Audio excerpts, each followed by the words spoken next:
High guys welcome back to my channel welcome back new another video. आज के आमी तोमादेर साथे शेयर करछि एकटा सिम्पल ग्लैमारास एकटा पिंकिश शाड़ीर साथे मेकअप लुक नर्माल किछु प्रोडक्ट दिए।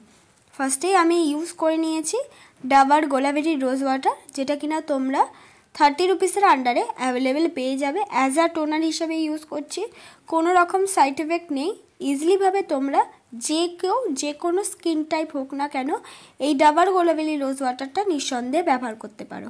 তারপর আমি ইউজ করলাম পন্স জেল ময়শ্চারাইজারটা। এটা তোমরা আমার যারা ডেইলি ভিডিও দেখো তারা দেখবে ময়শ্চারাইজারটা আমি চেষ্টা করি সবসময় এক রাখার। তোমাদের নিজেদের স্কিন টোন বা স্কিন টাইপ অনুযায়ী তোমরা ময়শ্চারাইজার ইউজ করতে পারো। তারপর আমি ইউজ করলাম প্রাইমার। আমি ব্লু হেভেনের প্রাইমারটা ইউজ করি অলওয়েজ। কোনো মুখে কোনো রকম সাইড ইফেক্ট আসে না এই ধরনের প্রাইমারটাই আমি ইউজ করার চেষ্টা করি। এটা খুব বাজেট ফ্রেন্ডলি দামে তোমরা পেয়ে যাবে। 200 রুপিসের আন্ডারে ব্লু হেভেনের প্রাইমার ইজিলি ভাবে পেয়ে যাবে। তারপর আমি ইউজ করছি জেল আইব্রো শেড, আর সেটা দিয়ে আমার আইব্রোটা আমি অ্যাঙ্গেল ব্রাশ দিয়ে সুন্দর করে ড্র করে নিচ্ছি। যেহেতু আমার আইব্রোটা আগে থেকে একটু মোটা ধরনের, তাই খুব একটা আমার আইব্রোটা ফিল করতে হয় না। নর্মাল যেগুলো জায়গায় ফাঁকা আছে অল্প অল্প সেই জায়গাগুলো আমি ব্রাউন শেড দিয়ে নর্মাল একটু ফিল করে নিই। আর যাদের আইব্রো একটু পাতলা ধরনের তারা কিন্তু ভালো করে ফিল করো। এবার আমি ইউজ করছি আজকে 40 টাকা দামের ব্লু হেভেনের ফাউন্ডেশন। কোনো রকম কিন্তু আজকে বিবি ক্রিম আর সিসি ক্রিমও ইউজ করলাম না, তার থেকেও কম বাজেটের একটা ফাউন্ডেশন তোমাদেরকে ইউজ করে দেখাচ্ছি। এমন কোনো কথা নেই কম বাজেট বলে কোনো রকম ব্রাইটনেস দেবে না, সত্যি বলতে খুব ভালো ব্রাইটনেস দেয়, অনেকটা ল্যাকমি সিসি ক্রিম আর বিবি ক্রিমের মতনই। তার থেকে কিন্তু কোনো রকমই এর ব্রাইটনেস একদমই কম, আমি মিথ্যে কথা বলবো না। আর এটা যে খুব ড্রাই বা এটা খুব অয়েলি এমন কোনো নয়, একদম নর্মাল একটা টেক্সচারে আছে, যে কেউ যে কোনো স্কিন টাইপ হোক ইউজ করতে পারো। এবার স্কিন টোনের কথাটা আমি আসি। এই স্কিন টোন দুটোই অ্যাভেলেবেল পাওয়া যায়। একটা হলো হাই কোয়ালিটি মানে একটু ব্রাইট ধরনের, আরেকটা হলো নর্মাল মানে যারা শ্যামলা আছো। তো আমিও কিন্তু নর্মাল স্কিন টোন বলতে গেলে শ্যামলা আমার স্কিন টোন, কিন্তু আমি ইউজ করছি ব্রাইট স্কিন টোনের ফাউন্ডেশনটা। যেহেতু এগুলোর ব্রাইটনেস একটু তুলনামূলক ফাউন্ডেশনের থেকে কম থাকে, তাই তোমাদের শেড থেকে একটু উঁচু করে নেওয়ার চেষ্টা করবে। আর যারা অলরেডি ব্রাইট তারা কিন্তু ইজিলিভাবে ইউজ করতে পারো, তোমাদের একদম স্কিন টোনের সাথে একদমই ম্যাচ হয়ে যাবে। আমি সুন্দর করে ইউজ করে নিলাম। তারপর আমি ইউজ করছি নর্মাল একটা কনসিলার।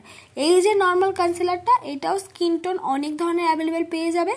আমার স্কিন টোনের থেকে একটু হাই স্কিন টোনই আমি নেওয়ার চেষ্টা করেছি, যাতে আমাদের মেকআপটা যেন আমরা করি অল্প পরিমাণ হলেও যেন ব্রাইট লাগে। যদি একদম স্কিন টোনেও যদি আমি কনসিলারটা কিনে নিই তাহলে কিন্তু আমার মুখে কোনো রকম ব্রাইটনেস আসবে না। তাই কনসিলারটা অবশ্যই একটু চেষ্টা করবে এক শেড উঁচু থেকে না।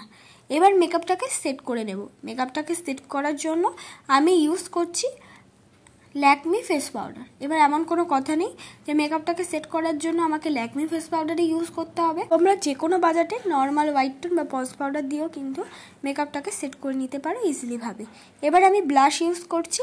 আমি পাউডারি ব্লাশ ইউজ করছি। আমার ব্লাশের শেডটা অনেকটাই লাইট নয়, আমার ব্লাশের শেডটা হলো রোজি পিঙ্ক কালার। একটুখানি ডার্ক ব্লাশের ইউজ করার চেষ্টা করছি যাতে আমাদের এই স্কিন টোনের সাথে ম্যাচ হয়ে যায়। এবার নাকটাকে আমি কন্ট্রোল করে নেব। ব্রাউন রঙের একটা শেড নিয়ে, খুব একটা ডার্ক ব্রাউন নয়, একদম মিডিল যে ব্রাউন কালারটা থাকে সেটা দিয়ে আমার নাকটাকে আমি কন্ট্রোল করে নিলাম। এবার আমি করে নেব আইশ্যাডো। আইশ্যাডো করার জন্য প্রথমে লাইট একটা রোজি পিঙ্ক কালার আমার আইলাইটে আমি ইউজ করে নিলাম, আর সেটাকে ভালো করে ডার্ক মতন ইউজ করে ডার্ক ব্রাউন কালার আর তার সঙ্গে ডিপ পিঙ্ক কালার ইউজ করে মানে নিয়ে তুলিতে নিয়ে ডার্ক ব্রাউন আর ডার্ক পিঙ্ক কালার নিয়ে আমি কোনা দিক দিয়ে ভালো করে ব্লেন্ড করতে করতে সুন্দর করে সামনের দিকে আসছি। কোনাটা ভালো করে ব্লেন্ড হয়ে গেলে আমাদের আই লুকটা দেখতে অনেকটা বেশি আলাদা লাগছে, আর সেটাকে ভালো করে কিন্তু ব্লেন্ড করতে হবে। তোমরা এইভাবে করতে পারো। সামনের দিকটা একটা গ্ল্যামারাস একটা গোল্ডেন লাইট একটা গোল্ডেন কালার আমি ইউজ করলাম, যাতে আমাদের মেকআপ লুকটাকে দেখতে বা আই লুকটাকে দেখতে আরও বেশি ব্রাইট লাগে। গোল্ডেন কালারটা আমি ইউজ করে নিয়েছি। তোমরা নিজেদের পছন্দ মতো যে কোনো শিমারি কালার ইউজ করতে পারো। এবার আমি ইউজ করে নিলাম হলো ল্যাকমি আইলাইনার। এটা খুবই ভালো আইলাইনার, যেটা কিনা 180 বা 120 রুপিসের আন্ডারে যে কোনো দোকানে অফলাইন বা অনলাইনে অ্যাভেলেবেল পেয়ে যাবে। অনেক আইলাইনার থেকে কিন্তু টু মাচ বেটার এই ল্যাকমি আইলাইনার। এবার আমি আইলাইনারটা তো ইউজ হয়ে গেল। এবার আমি পরে নিয়েছি কাজল। আমি ব্লু হেভেনের কাজল ইউজ করছি, অনেকটা কোয়ান্টিটিতে থাকে। 80 রুপিস দাম। তোমরা ইজিলিভাবে এই ব্লু হেভেনের কাজল ইউজ করতে পারো। আমি অফলাইন থেকে কিন্তু কিনেছি, অনলাইন থেকে নয়। কাজলটাকে ব্লেন্ড করার জন্য আমি একটা রোজি পিঙ্ক কালার শেড দিয়ে আমার কাজলটাকে আমি ব্লেন্ড করে নিচ্ছি। কাজলটা চেষ্টা করবে পুরো চোখে না লাগিয়ে পেছন দিক দিয়ে অল্প পরিমাণ ইউজ করে তারপর আস্তে আস্তে সামনের দিক দিয়ে আইশ্যাডো দিয়ে ব্লেন্ড করতে করতে নিয়ে আসা।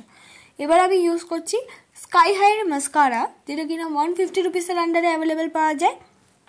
এটা দিয়ে আমি সুন্দর করে আমার আইল্যাশগুলোকে কার্ল করে নিচ্ছি। আর এটা সত্যি খুব ভালো, মানে একদম আইল্যাশের মতনই কিন্তু এফেক্ট দেয় মাস্কারাটা। এবার আমি লিপস্টিকটা পরে নিচ্ছি।